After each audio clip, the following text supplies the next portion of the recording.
Magandang buhay po at welcome back dito sa aking Mathematics Tagalog tutorial. Sa video na ito ay papaliwanag ko sa inyo about the union and intersection of two events. So we have this problem.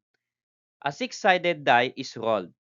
We have event A, event that number less than 5 occurs.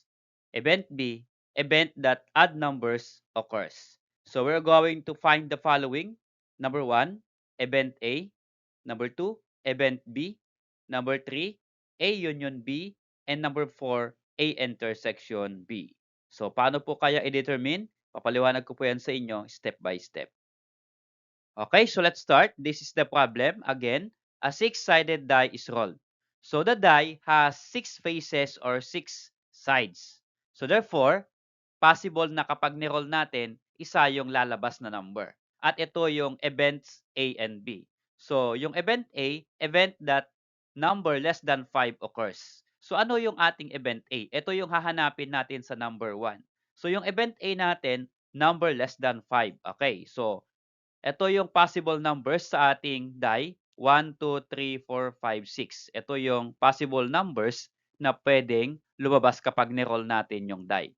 Pero sa event A, sabi niya, less than 5. So ito po yung ating less than 5. Hindi kasama yung 5. So 1, 2, 3, and 4. So yan po yung ating letter A, event A natin. Okay? So ilagay natin A or event A is equal to 1, 2, 3, 4. Okay, next, letter or number 2 question, event B. So, event B is that event that odd numbers occurs. So, ano yung odd numbers from 1 to 6? Odd numbers are numbers cannot be divided by 2. So, ano po yon? So, ito po yung 1, yung 3, at yung 5. Okay? So, 1, 3, 5. Yan po yung ating event that odd number occurs. So, ito po yung mga odd numbers natin, 1, 3, 5. So, this become equal to 1, 3, and 5. Okay. So, na-determine na natin yung event A and event B. Now, we're going to answer A union B. Okay? So, what is A union B? Ibig sabihin, pagsasamahin natin yung event A at event B. So, union po sila. Okay? So, 1, 2, 3, 4. Okay? 1 na ulit. Kapag naulit po yung number, minsan lang natin susulat. And then 3 na ulit din ito. And then 4. Pero may 5 dito, so dadagdag natin. So, ibig sabihin, yung A union B is 1, 2, 3, 4, and 5. Okay? So, this is 1.